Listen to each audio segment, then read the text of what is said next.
Right, should we just get recording? I've got dinner waiting and I'm fucking starving. Yeah, me too. Well, that's probably a good place to start, right? We're fucking starving. Let's get this out of the way. Yeah. How you going, Ben? Good, mate. How are you? I'm really good. I'm excited about this. We're doing a reaction video here because there's a film that sort of landed in our laps that we were given the opportunity to watch and react to. And I'm really glad we did. This is a film that I had sort of seen on social media bubbling away, lots of commentary about it being one of the most. They've been calling it like the scariest movie of the last few years, you know, so that's where my mind was at going into it, that it was something that's going to be very confronting. Boy, was it confronting. Fuck me dead. This is one of Yeah. the most one of the most grueling films I've seen in a long time. It's called The Innocents. It's a Norwegian film. It is opening in cinemas tomorrow, on May 19th. So firstly, off the bat, I recommend people track this down. If they can get to a cinema to see it, they should. What did you make of this film? Yeah, look, I I watched it with my father. Oh. He walked out. He walked out. He couldn't handle it. It was My wife too walked out. tense. My wife walked out. And I almost threw my phone at the screen during one scene. One scene that's incredibly disturbing. And it's amazing how like I thought it was great. Like it's a fantastic film. Super full on. Like definitely one of the most. I wouldn't say it didn't. I didn't find it scary at all. I found it disturbing. Yes, and it's tense. that's right. So that's what I'm saying. Like my mind was in the scary place, you know, going into Yeah. it. Where I think what people were getting at is more of the subversive nature of the horror, like you know, Yeah. and the themes and things like that. But we should just let people know that there is a scene fairly early on in the film. It's the one that challenged you. It's the one that challenged me. Your father, my wife couldn't handle it. I would tell people to persevere, get beyond it, because after Get past that, that scene. it is incredible. And that stuff, that scene is kind of fundamental to the rest of the film. Like it has its place. It's not like it's just there for Yeah. shock value. I think it has to be shocking for the rest of the story to work as well. Well, it is a weird. It's a weird aspect to the film in that they do spend the first, what I'd say, 30 minutes building up all the four main characters, but Yep. specifically two of them as being horrible, horrible people. Yes. So let me give people a rundown. The story, doing it without any spoilers, is about four children that live in a sort of like a commission house setup. Like it's like three or four buildings, like big commission houses, Which in Europe they're not. In Europe they're not commission houses. You rent those places from the state, and Yes. most people live in them. Like it's Yes. in the Well, cities, the built up areas. A lot of people live in I those guess places. when you rent from the state, that's a commission house. Anyway, the whole point being that the community is away for the summer, and these are practically the only four children left in the neighborhood, and they find that they're connected telepathically and can sort of control each other in a roundabout way. Don't want to give too much away. Would you say I'm on the money there? I'd say you're a bit off, but okay. Okay, well you give the rundown. I don't Well, want spoilers. The problem is I don't want spoilers. No, yeah, no, of course, no. It's hard to say. I mean, look, they all have powers of some sort. Mhm. And they, and none of their parents notice. None of the parents they're all pretty much left to their own devices, and they develop abilities that give them. And they're not all like. There's some of them like can communicate with each other, but other ones it doesn't work. They can't. Yep. And they have, but the other ones have different skills.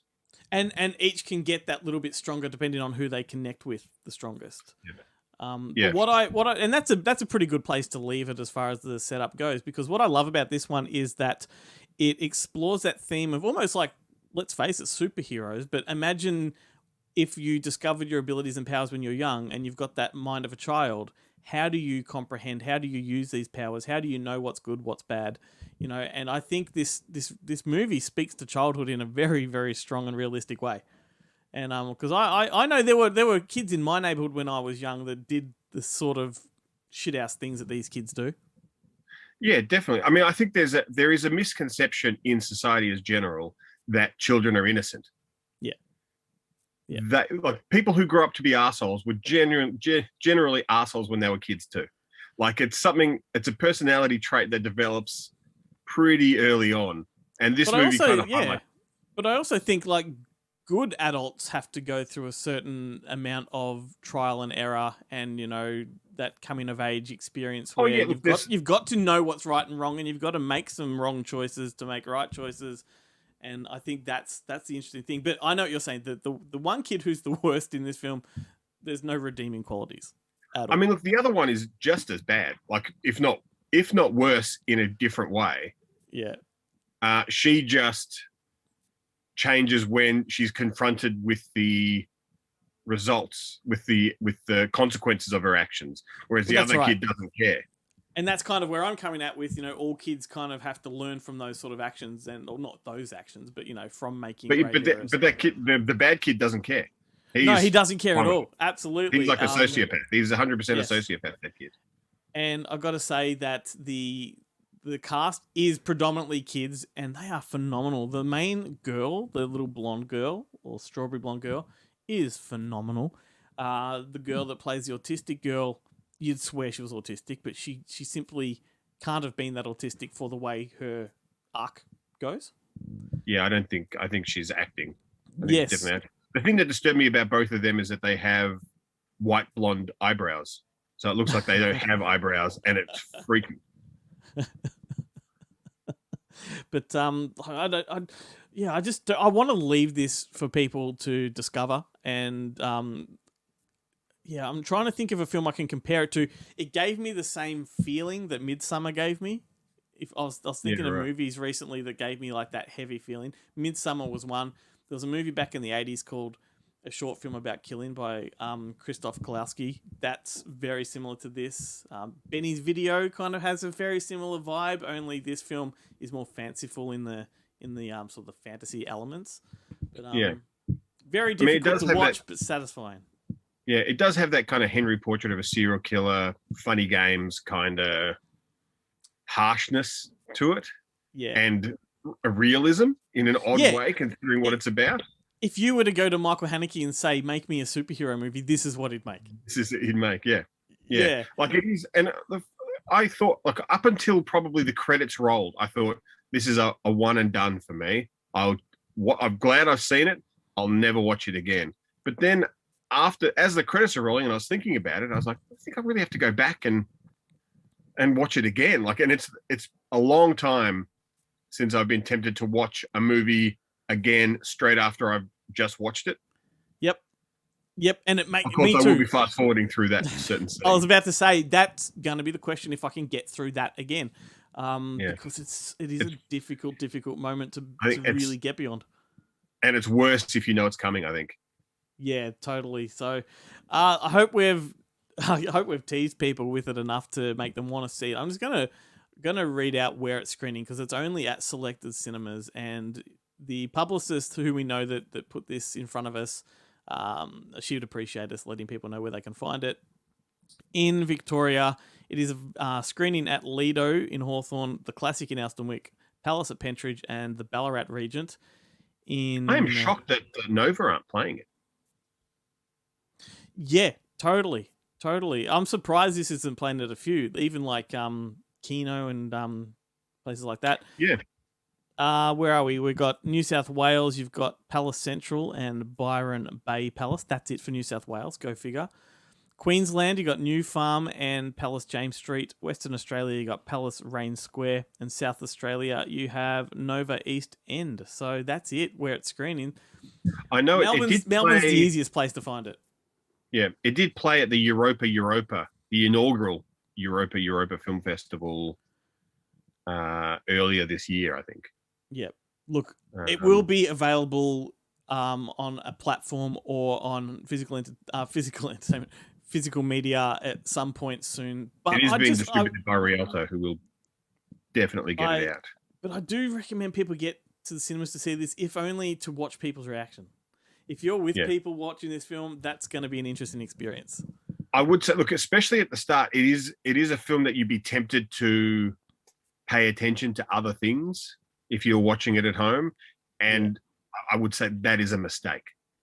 Totally. Like watching it in a cinema where you have no phone and you can't be distracted and your whole purpose is to watch that film, I reckon the impact will be 10 times what it was for us watching it at home. And it was pretty bloody impactful for us. Totally. But the cherry on top is that it has such a fantastic final act. Like the final act really just drove it home for me and I was completely satisfied. So I think we'll leave it at that and let people go and catch it, discover it, and talk about it because it's going to be one movie you want to talk about for sure. Indeed. Awesome. All right. Well, I'll see you on whatever the next video is, mate. See you later. I've got a caller. I've got a no caller ID phone call just came through on my phone. I'm like, what? Oh, sorry. Is that you? Are you calling me? Nah. No, it's me.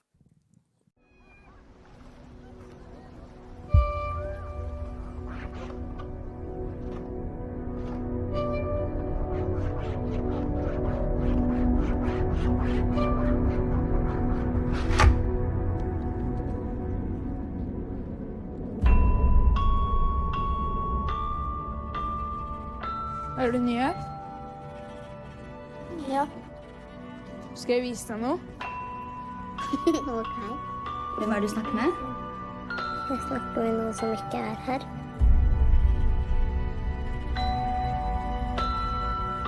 Hold den nå.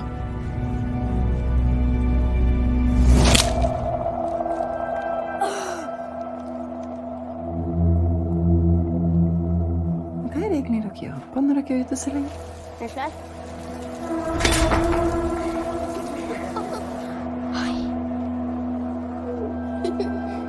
Hva er det griset her? Jeg kan få folk til å gjøre ting.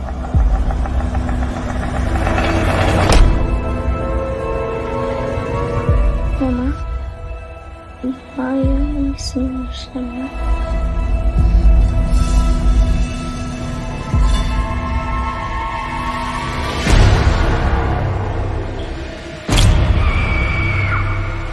Ikke vær sånn! Slutt, mamma!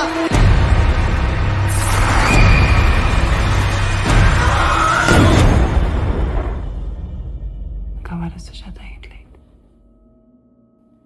Vi lekte på noe nytt.